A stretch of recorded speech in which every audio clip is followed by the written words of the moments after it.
Hi friends, welcome back. So markets be green today as Federal Chair Jerome Powell spoke at Jackson Hole. I want to go over what he said, what he didn't say, and what everyone is missing, and I want to make sure that you don't miss it. Let's just jump right in and we'll go over this. First, headline, Jay Powell says time has come for U.S. interest rate cuts. Another headline, Fed Powell declares time has come for rate cuts. Another one, Fed Powell says time has come for Fed to cut interest rates, and Fed Chair Powell indicates interest rate cuts ahead. The time has come for policy to adjust, and you got it's time for a rate cut. Inflation, jobs are in good shape. And when you go through all of these together, you'll probably notice of like, hey, why are all the headlines exactly the same? Are we like going off marching orders of the Fed? Did they just put out a press release and say, you have to run this headline? It was a bit weird, right? Moreover, when you read the headline like this, it's like, jobs are in good shape. It's like, what are you talking about? Did we suddenly forget that we had a downward revision? If you guys are following the channel, we talked about this, right? U.S. economy added 818,000 fewer jobs first reported in the year that ended in March. So basically, they were saying, hey, we added like 2.9 million jobs. And then they came out with the revision, the biggest revision since 2009. And they're like, well, okay, we were off on our numbers by a lot. We only had it like 2.1 million. I was like, what the heck? And guys, I want to give you a full picture of this stuff because, and I don't want to make any jokes about people losing their jobs. So I don't think that's funny. I'm just frustrated. That's just sort of how I deal with frustration. If you wonder like how I talk about this stuff. And I always say the same thing when you watch this channel, regardless of what the federal government says, regardless of what the Fed says, regardless of what you hear on social media. Everything matters on your neck of the woods, like where you live, and also to your situation, right? So your situation may be different than someone else's, and I just try to help you guys navigate this stuff. Yes, the market's up, right? Dow closes more than 450 points. Rate cuts, yeah. That's what everyone keeps talking about. But there's a lot of strange things going on. So first, Fed Powell has been saying all along, okay, higher for longer. We're going to hold it till we hit that 2% inflation. We're like at 2.63, we're at 3, depending on, which numbers you want to look at. But we're not exactly at 2%. The argument they're going to make is we're heading in that direction. So it's like, okay. So basically you're caving under pressure, be it from Wall Street, be it from the election, etc. If you want to go into next year, some of the estimates now is that the Fed's going to be cutting, and it maybe cut it down to like 4%. So like a percentage point down from here to next year, right? That's just some estimates. No one knows for sure exactly, but I'm a little bit leery about what's going on, and I'll explain why. If you look at the transcript of the Fed, and you look at essentially what Jerome Powell said, it's not exactly the same. And also, too, you want to look at how he said it. So let me give you an example here. This is the PDF. You can download it. You can get the transcript, and this is the thing, and I'll play what he said after this. So this says here, the good ship transitory was a crowded one, right? So we're talking about inflation that they're all saying it was transitory, et cetera. A good ship transitory was a crowded one with most mainstream analysts and advanced economy central banks on board.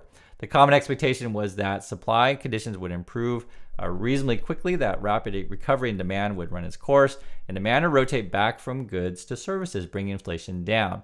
Now listen to what he said and how he said it. The good ship transitory was a crowded one, with most mainstream analysts and advanced economy central bankers on board. I think I see some former shipmates out there today. The common expectation was that supply conditions would improve reasonably quickly. So you can see it was different. He made a joke, and this part really stood out to me when I was like, okay, we're making jokes now. And he mentioned like formal shipmates, and basically the gist was like, okay, and it was weird. This whole part was weird. So he's saying, okay, we thought inflation was transitory, like temporary, right? And it was going to pass. And we looked at all the mainstream analysts, and they were saying the same thing. And we looked at like other countries around the world, and they were saying the same thing. We're like, oh wow, it must be right. And they were wrong, guys. And the crazy thing about it, if they're data dependent, they should look at the data. They should have their own opinions and not necessarily like be looking around what everyone else is saying. And what's kind of crazy also as well is now they're admitting like, hey, we're all kind of on board with this crazy charade. We're all shipmates on the transitory ship, and they laugh about it, right? And this really feels out of touch to me. Moreover, I felt like the whole speech that Powell gave today, and I hadn't seen this before, was really sarcastic. That's how it came out to me. And it could be the situation of like, well, we see the data, but we're getting pressure from, all these Wall Street people, and then the election's coming, and ha ha ha. It's like that's how he deals with stress. That's kind of how I was reading this. And moreover, he had this thing as well. It says, this is my assessment of events. Your mileage may vary. Now listen to what he actually said. That is my assessment of events. your mileage may differ. So you can see it's a little bit different, right? He says your mileage may differ. Now, basically what he's talking about here is like, hey, we could totally be wrong. Or, hey, my experience is gonna be different than yours, and so be it. And he actually addressed this point as well, also in this speech. He says, it is, of course, too soon to make definitive assessments, right? We don't know for sure what's going to happen. And this period will be analyzed and debated long after we are gone. So we're going to go ahead and make decisions now. We're under a lot of pressure. We got to cut. Everybody wants it, right? So fine, we'll do it. You'll probably talk about this, but hey, we'll be gone by this time it really matters. It's like, what? Like this, like I said, it just felt really, what's our word to say? Just, I used the word sarcastic before, but just really strange. The mood was really strange. Like I said, you got to look at what he said, what was in the transcript, and then how he said it. The other thing too, which I talk about, like what he didn't say. So one of the issues which I thought was with this whole thing was it was purposely dense, meaning that it was purposely like filled with all this stuff that was difficult to understand. Okay. And it was, in my opinion, to hide sort of kind of things about why they're cutting, because it doesn't really match the numbers, in my opinion, because again, you're not at that 2%. A couple of things that he talked about though, and I'll read it here. It says here, right here. It was far from assured that inflation anchor would hold. They're talking about, because remember, their goal is like full employment and control inflation. That's essentially their mandate goal. It says here, concerns over de-anchoring contributed to the view that disinflation would require slack in the economy and specifically in the labor market. The slack stuff, what they're talking about is like, okay, if we want to bring inflation down, and they're using the word disinflation, right? Bring inflation down, basically slow the rate of inflation. We're probably going to have to like have some things dormant, be it companies dormant, or not doing business, factories, shutting down, not doing anything, or people off of work, right? Slack in the economy. We're not using all of our resources, and essentially a slowdown, right? Now, this would actually, obviously at the labor market, if unemployment goes up, a lot of people are going to feel a lot of pain. Guys, I completely understand these kind of things. So he's like basically saying, hey, we're going to try to avoid all of this pain, and we're going to try to, get you to back to full employment and controlled inflation. It's hard to do both though. And I'm going to show you some numbers on why I say that, because essentially what we're talking about here is we're not, this is stuff that he didn't say. There's no mention of deflation. Okay. So you have to understand, inflation basically means prices go up. Okay. Deflation basically means prices go down. Okay. There's no mention of prices going down. When we talk about disinflation, we're just talking about prices are still going up, but at a slower rate. Okay, so why does this stuff matter? It matters because, and I'll show you this one key chart here, is that home prices keep going up, your rent keeps going up, but your income is not going up as fast as the rent and the housing. And so this is essentially why a lot of people feel a lot of pain right now. Guys, I really know, and I really understand this, and I talk about this stuff with you on the channel all the time. The thing that's like frustrating for me, I promise you, like people that you see on your big TVs, be it your CNBCs or your Bloombergs, or people you see on social media, etc. These people are basically out of touch with regular people. They live in whatever world that they live in, right? And they don't talk about this kind of stuff because they're out of touch. They don't know, right? Be it people, on CNBC, like they're all, I'm just being honest with you, wealthy people, and like they don't really worry about the grocery store. It's just not something that they consider, right? Or all of their friends, they're all doing great, right? They're seeing, oh, look at this, my home values are going up. It's fantastic. But if you're locked out of the market, you'll say you're a young kid right now, just graduated from college, looking for a job, or maybe you worked your job, a couple of years, and you're looking to buy a home, and you're looking at home prices, you're like, I can't afford anything. And for anyone who is in a major city, be it LA, New York, etc., or even smaller cities, you probably know what I'm talking about, right? Home prices are through the roof. And so I just want to make this clear, guys. I understand that your incomes and home prices don't really make sense. Also depends on where you live and which market that you're in, right? And so, this is the map of the USA. The darker is like, okay, the median home price, right, has gone up quite a bit. And essentially it depends on which market, right? So Florida, I think Idaho is actually a crazy area, as well as like Coeur d'Alene area, and New York, etc. I know places like Nashville is going up like crazy. Charleston's going up like crazy. Guys, I know. I see this stuff all the time. There's another one, rent affordability. Again, it depends where you are. So the red areas means it's unaffordable. The blue areas means it's affordable, right? But also, you have to think about this is like, when we talk about, where you're going to live, you got to have a job in said place. So these things have a corresponding thing. Moreover, because guys, I talk about this all the time because people always say, "Oh, Chris, what's the market going to do? What's the market going to do?" So here's the crazy stuff. Okay. So valuations are still really, really high. I show you this from time to time. You can look it up. It's the Shiller P ratio if you want to track it daily. I don't show it every day because, frankly, it is just ludicrously high. What this is the price of the market, right? Price of stocks compared to how much money company earns. And so we're at historically high levels. We're at 36, right? So if you want to know, like, this is where the market tends to crash. That's the bubble of the .com. This is like essentially your bubble crypto market thing kind of came down. But we still haven't had that like big crash to get to normalcy. The mean, so we're at 36.34, right? The Shiller PE. The mean and the median are more like 16, 17, sort of like double where we normally are historically. But it's like, well, what is normal, right? What is normal? Well, I mean, we've been, this is the money supply. We've been printing up money like nuts. And it's like, is that going to end anytime soon? That's the money supply. You guys can see it right there. And one of the things that I want to point out with you is like, okay, if you believe, and it depends on your beliefs, and this is where the market gets crazy. If you believe how much money a company earns is important to valuations, then you do pay attention to this stuff, okay? If it doesn't matter how much money a company earns and we're just picking stocks based on, I think the CEO is handsome, right? I don't care how much money your company makes, or I like that the CEO pumps up, a bunch of hopes and dreams. I don't really care if your company makes any money at all, right? Then none of these numbers and valuations don't matter at all, right? The problem is, though, with this kind of thinking is like you're basically trading tulips at this point, or cryptocurrency, another way to say it. However, ultimately the numbers do catch up, and this is sort of where the challenge is. Okay, for example, a company like an Apple, which Warren Buffett sold half his stock. They have to come out and convince consumers, we got a bunch of new products you got to buy, right? Will the consumer show up?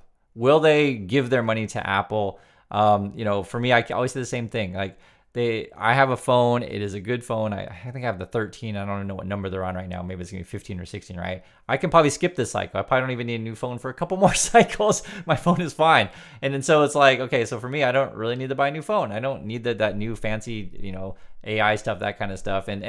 But maybe I'm in the minority. Who knows, right? Because the thing is, what drives the U.S. economy is consumers. It keeps people shopping. And can you do it? Now, that's the thing, though, is that if people can't afford to live, how do you expect them to afford to buy phones? And also, too, what about other countries? Can they afford to live? Because the USA is not just, an isolated country. Like the companies in the USA have to sell products all around the world.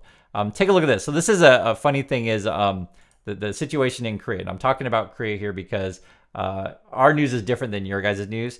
We focus on different things. So for us, housing is what everyone's talking about. It's like, this is the headline today. South Korea tightens mortgage rules in Seoul to curb soaring housing prices. Another one. I'm talking about Korea here. Koreans still anticipate housing prices to increase despite rising loan. Or another one. Editorial. Korea must prevent crazy housing prices at all costs. Like, this is the stuff that we talk about all the time. Housing is just through the roof, and pretty much everyone complains about it. And here's some more headlines. I just want you guys a sense of like how our headlines are different than yours. First, most read article, gold prices soar, right? You can see it right there. On anticipated U.S. interest rate cuts. So people love gold. Another one, Korean investors flock to U.S. dividend ETFs, right? Rush into safety. Insurance, step up battle for products targeting women, right? We're worried about insurance costs the same way in USA. So we're like, another thing where they say inflation is coming down is like, have you seen car insurance, right? Have you seen homeowner insurance these days? Have you seen the price of houses? Like, this is the stuff that, again, we're not talking about the right things, in my opinion. It's just I focus on these things because I want you to see it. Here's another one. And this stuff we talk about in Korea. Monthly pension for seniors far below minimum living expenses. Right? What do we do about the old people money? Right? Social Security, etc. Our issues here in Korea are very different than USA. USA, you guys talk so much about culture war stuff. It's not really an issue here. We actually talk about price of housing. What's good? What are we gonna do with the old people, right? How are we gonna support them? Why aren't people having kids? It's a very, very different. And this is the last one here. Financial stability takes priority as household debt, right? And inflation slows. Like, this is the stuff that we focus on, and sort of why maybe my channel feels different, because I live in a different environment and I think about different things.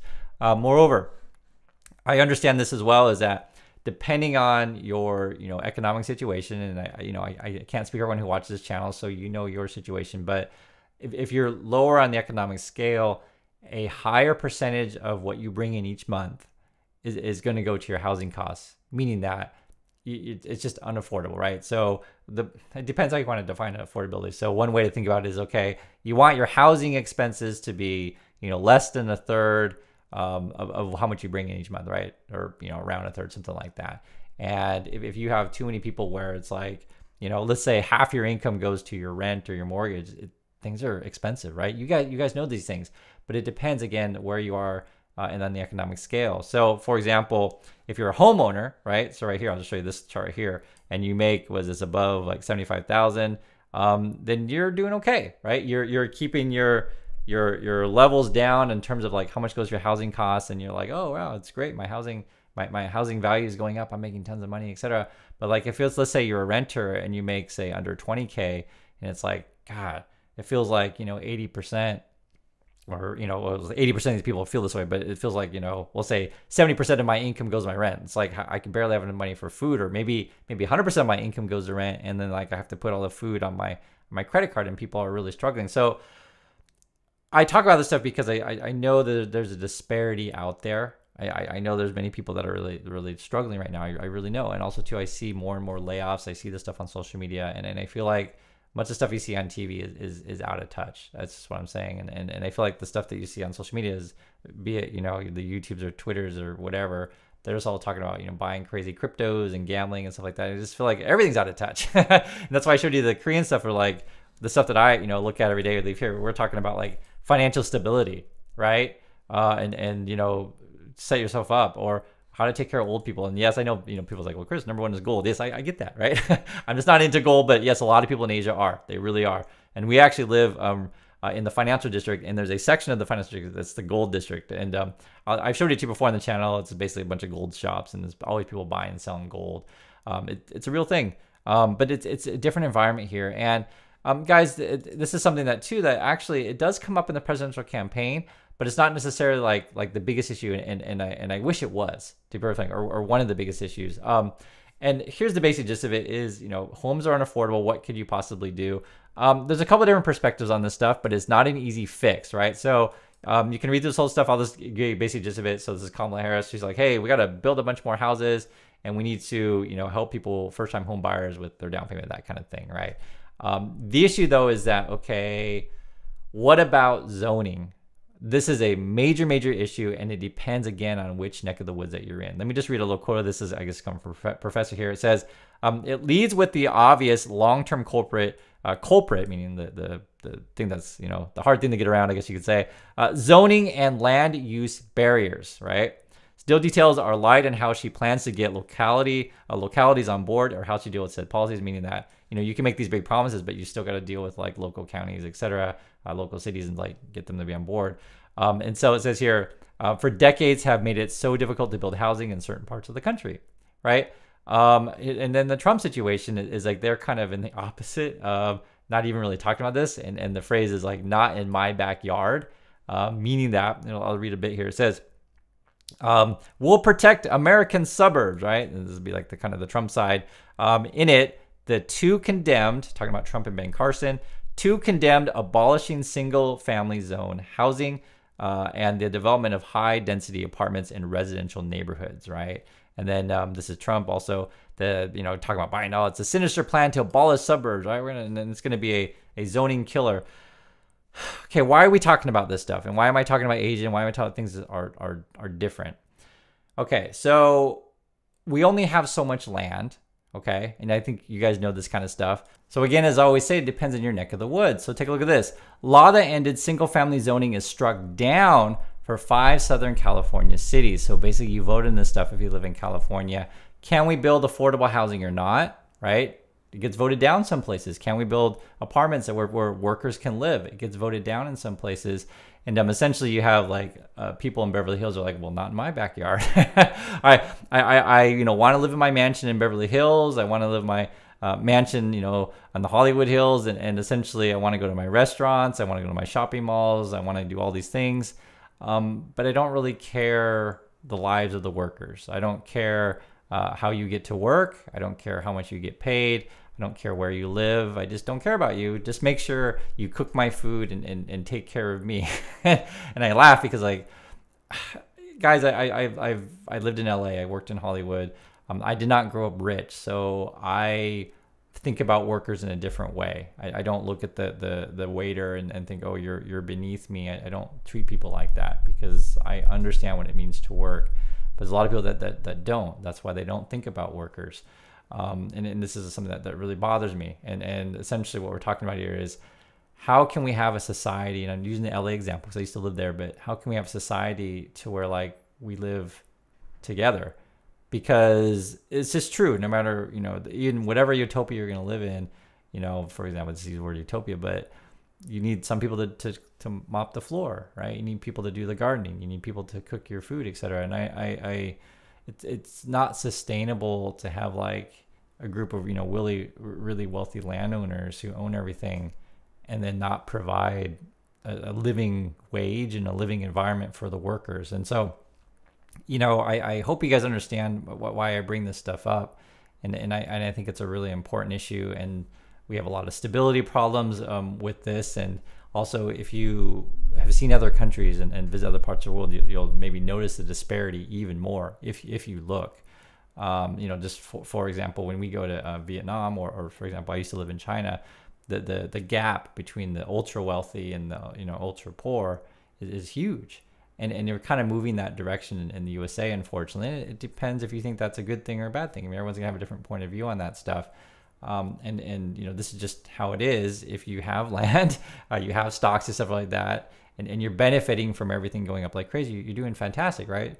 You're benefiting from inflation essentially. But if you don't have land and you don't have stocks, then you're really, really struggling. And there comes a point, there's a breaking point. If we don't support working people, you're gonna have a real problem. And so I how can I say, I just really hope that we have more people in power, more people in office that understand the issues of regular people. That's the only way I can say it. So I'll let you guys decide, what you think is best going forward, these kind of things, and how we think we should have a functioning society.